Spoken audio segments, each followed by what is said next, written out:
Hey guys, this is Eric Weingartner with Weingartner Racing. Thanks for tuning in for another video.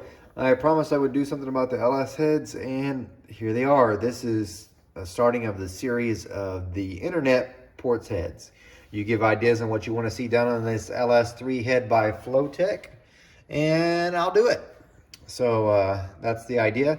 This is the intro, so you get to hear about the head, and I'll talk about it. I've done some measurements. I'm getting ready to flow it, and I'll share that results as well. So you get to see the initial flow results, and then you get to see step by step with each change. We can do whatever you guys want, and I'm going to show you some of the stuff to start the day. But here's the head, and I'll go through the measurements that I've come up with on the head so far, so you can see how much we can or cannot do, and so on and so forth. So let's get started. First off, it seems like a nice casting. Now, this is Chinese, and someone's going to beat me up for getting a Chinese head. I didn't want to ruin an American, nice, expensive head. This was actually really reasonable. I think I paid $360. But it's got the extra bolt holes, for your aftermarket blocks, so that you get better clamping loads on that. So that's good deal. It's got these, and I have to say, good job on this. These seats are they look like the Killer Bees, and they might even be.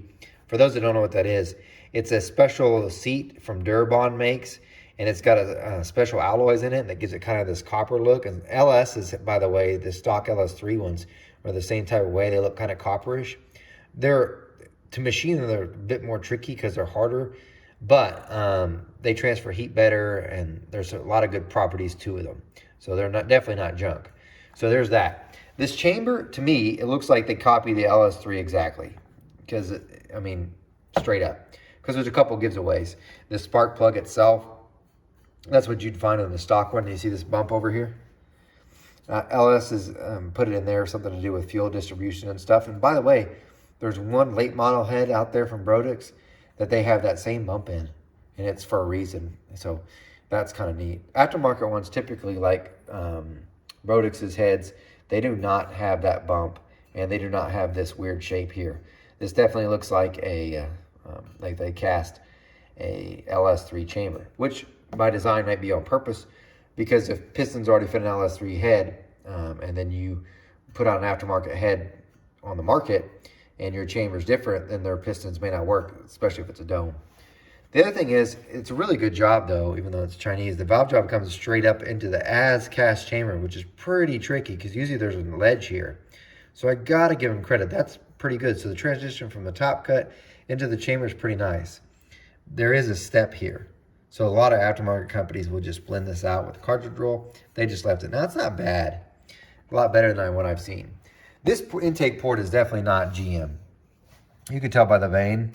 It's definitely not the same shape, and it doesn't look at all the same. You can also tell if you look in there, which, let me get a flashlight. I probably should be more prepared when I start a video, but whatever. Got stuff to do. Right, let's tilt the head back. You see down in there, that rocker boss hole? If you were to do an LS3 stock head, there's a big lump there because it's sealed off. So to prevent there from being any sucking of any air from that hole or oil from that hole. So there's that. That's something different.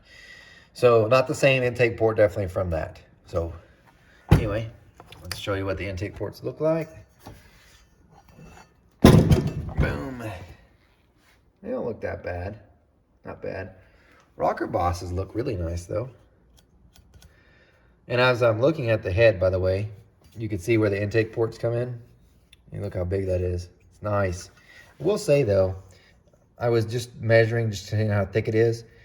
Usually we make the bowls bigger, and it looks like you got plenty of material, but if you notice, this is where the oil drains back on LS's. There's not a lot of material between these two parts. So I wouldn't be surprised if we do some crazy porting if it breaks through. Just letting you know. Now, there's that. But the heads actually came with other stuff. They came with this handy dandy sheet. Look at this. This is what they claim it flows. We're gonna find out here in a minute. This says on a 600 Superflow bench. So I guess I'll float on my 750. Just this, no, I don't really want to. It takes forever to flow. I'm gonna float on my Sanyas. I know I should probably float on the Superflow, but it takes forever to flow it. And since I'll be doing so many changes on this head, it takes so much longer to do, so it's getting floated on the Sanyas. Maybe in the end I'll float on the Superflow. maybe I'll do it just this one time. I'll float on the Superflow and the Sanyas, but all of our testing from here out will be done on the Sanyas because it's just quicker.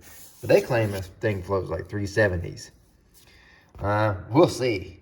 Now, I ordered a Bear, so you're like, well, what are you going to use for valves? Well, this is actually, a long time ago, I ordered a set of LS3 heads, L92 or whatever, and I just took their valves out because they were replaced with Freya's. So I'm going to float with this one and a stock exhaust valve. We'll see how it does. Now, here's something else weird. Flowtek included this sheet here, and it says, notice, it is common for rocker stud holes to be machined into water. This one has got me a little stumped because it says you need to use thread sealant, which I get that. I totally understand if it goes into water. But on an LS head, this is the rocker stud hole here and here. This goes in the intake port. Yeah, remember I just showed you it. There's no water up here. They have some sneaky passage that comes through this little thin, in between this thin material and up into here. I don't think so. So I think that got put in here by accident because it sure doesn't belong in this one. There's no water up here on an LS head. Come to think of it, I really don't know of any other heads that are that way. That have the water go through that are aftermarket anyway. Yeah, not off the top of my head. It's a little pun. Anyway, let's get to flowing it, and then I can show you the results. The first thing I am going to do after I flow it, though, because this has been the most requested, is to dimple it. And you're like, well, how are you going to do it? I have this. Let's see if I put it down here. This is a little bitty small burr. I mean, it's tiny. Just get an idea. I fill in the O on that. And what I'm going to do is put it on my deal, and I'm just going to tap, tap, tap, tap, tap all the way down. It's going to take me forever. So the chances are I'm probably going to do the first, I don't know. I don't know how much I'm going to do because it depends on how much time I want to take. But at least part of the floor and then maybe up. Hopefully maybe I can get it all done. Depends on how quick I can go. Because we're talking about thousands of marks to do this. But it'll be well dimpled. And we'll see if it makes any difference to flow. Okay. I'm going to flow it. I'm going to share the results. And then we'll talk about, besides dimpling, the very next thing that's going to be covered in the video. Okay, now let's look at the starting numbers. So this will give you an idea of what we have to start with. And you'll get to see them. So I did float on both benches. Took me a little bit, but I did. So we'll start off with the Sanyas. So the numbers I care most about, like I told you before, is 4, 6, and 1. This is just the intake side. I did flow the exhaust just for you guys. You feel free to look through this, pause it, whatever. This is from the Sanyas bench. This is a 4030 bore. Okay, I'm just pointing that out. So 400, 268 is a really good number. 600, 325, it's not bad. It's not great for what this is and the size of this head. Overall, it'd be okay. Just to give you an idea, those Dragon Slayers I just got done, they went like 322 or 23 degree head. Nothing this fancy for the LS. But the numbers are real close to this. So really this number should be higher. And the peak number is 346. But I want to show you this. Look at this. You went from 325, you can call it at 6, drops down to 319 at 7.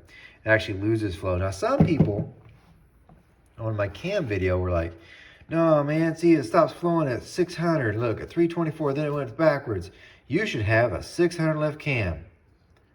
If you have a 600 lift cam, you're only going to see 324 for the glimpse of a second because we'll have 0 degrees of crank duration at 600. You're only going to get that. So let's say you put a 700 lift cam in, you're only going to see this for a split second, but you'll get that more of it. So I do have that. But regardless, some people are like, well, it stops flowing. Well, it does, but then it starts picking up. So let's assume you even had like an 800 lift cam. You would get more of that, or 900.